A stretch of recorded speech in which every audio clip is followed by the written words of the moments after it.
If there's anything that patent agents fear, I believe it would be missing out on the timelines that are prescribed under the Indian Patents Act for carrying out the various activities. The Patents Act prescribes different types of deadlines. Some of these are sacrosanct, and if you miss out on those deadlines, you may lose the rights of your client. While there are some timelines which are flexible in the sense that if you miss out on those, you have the option of correcting that mistake by way of filing a petition. Of course, such petitions entail an additional cost that you may have to bear for your client, but at least you don't miss out on the rights of your client. So today we'll be dealing with a peculiar situation wherein a deadline has been missed owing to a fault of the patent agent. So we will see whether the patent applicant would have to suffer even if the mistake is by the agent and the patent applicant as such was not at fault, or whether there are some options available to the applicant to explore so as to save his rights from getting extinguished. So we will be discussing a recent decision that was given by Delhi High Court in respect of missed deadlines wherein the patent agent was at fault. So before we go on to discuss the case, let us first see what is the source of the concept of patent agent and the services they need to offer to their clients. So the concept of patent agent has its source in the concept of agency, which is defined in the Contracts Act. So Chapter 10 of the Indian Contracts Act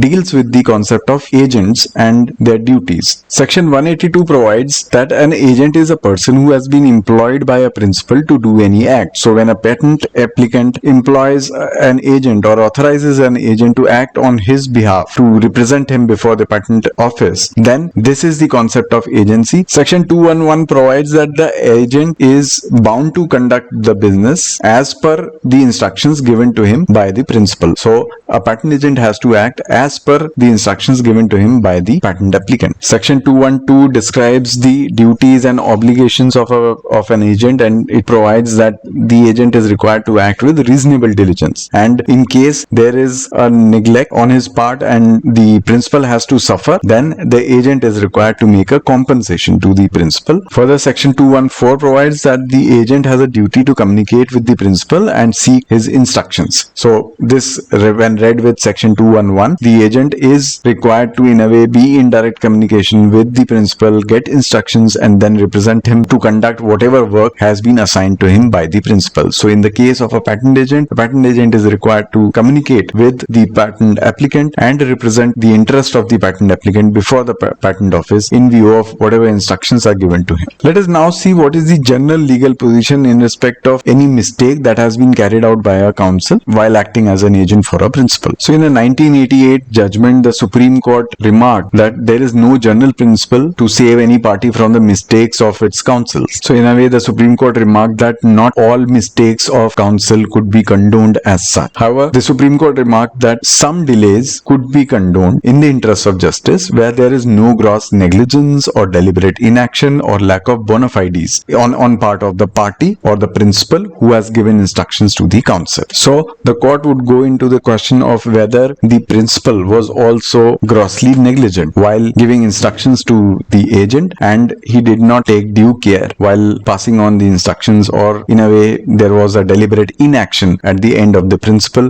due to which the deadline was missed. Again, before we go on to the case at hand, let us first see what are the strict deadlines that are provided under the Indian Patents Act, and these are the ones which are sacrosanct, and if you miss these deadlines would result in losing your rights on the invention. So section 11B subsection 1 provides for filing of request for examination within a period of 48 months from the date of filing or date of priority, whichever is earlier. Section 11B subsection 4 provides that in the event you do not file the RFE as per subsection 1, the patent application would be treated as withdrawn. Further, under section 21, in case you do not file a response to the office action within 6 months period and the extended period of 3 months from the date of first examination report, then the application is deemed to be abandoned, and this is an irrevocable abandonment. Moreover, a failure to pay renewal fee under section 53 subsection 3 and the failure to restore a seized patent under section section 60 within 18 months of patent seizing would also result in an irrevocable lapse of the patent. So as I mentioned, all these deadlines are very strict. These are sacrosanct, and if you miss these deadlines, then you lose your right on the invention, since the application or the patent would be considered as lapsed. Let us now see what was the case that the Delhi High Court dealt with. In the matter of European Union versus Union of India, this was a writ petition that was filed before the IPD. There were two patent applications which were deemed to have been abandoned under section 21. So there was a failure to file a response within the prescribed timelines. So very briefly, coming to the facts of the case, the two applications were filed by a first patent agent, and the instructions were given to the first patent agent by a first instructing firm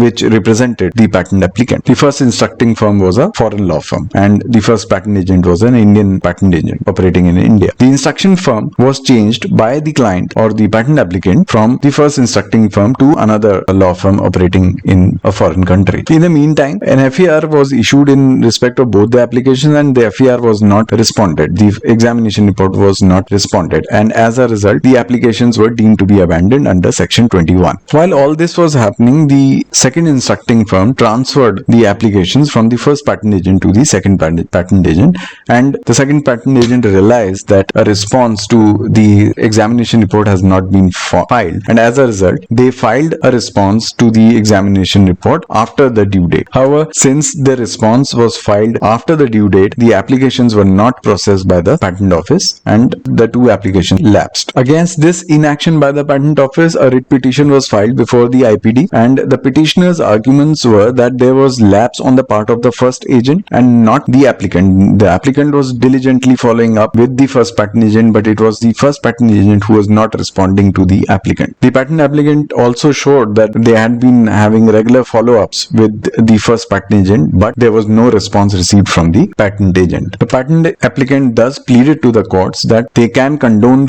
any such delays under writ jurisdiction of the high courts. The patent office, to the contrary, said that the deadlines prescribed under the Indian Patents Act are strict, especially in respect of filing of a response to the examination report, and such delays are not condonable. So let us now see what are the court's observations and the final decision in respect of these peculiar facts of the case. The court observed that there are several precedents where a failure to file a response has been condoned by the courts under the writ jurisdiction, and the courts have granted an extension beyond the due date. But the precondition for that was that the court checked whether the applicant had any intention to abandon the case, or whether he was of the view that he needs to continue the prosecution of the application. The court thus stated that extensions could be granted in rare cases, totally depending on what are the facts and circumstances of each case, and the court needs to go into the question whether there was an intention to abandon the application or whether the applicant wanted to continue with the prosecution of the application. The court highlighted that for condoning such delays, there need to be extraordinary circumstances which need to be given considerations. For example, there was a negligence on part of the agent, or maybe there was some docketing error, and that the applicant was not negligent in following up with the patent agent with regard to the prosecution of his patent application, which has now been abandoned. In this particular case, the court noted that the first examination reports in both the applications was intimated to the first patent agent only, as is the practice of the patent office. However, the first patent agent did not report the receipt of those examination reports to the patent applicant. The court also observed that the patent applicant was regularly following up with the first patent agent regarding the status of his patent applications. However, the first patent agent did not respond to the patent applicant and did not inform him about the examination reports that have been issued and also the deadlines that were to be complied with. The court then noted that the applicant, since he was not getting any response from the first patent agent, diligently hired a second patent agent to look into the status of his patent applications. The courts thus derived that the patent applicant was acting diligently because he hired a second patent agent. He was regularly following up with the first patent agent regarding the status of his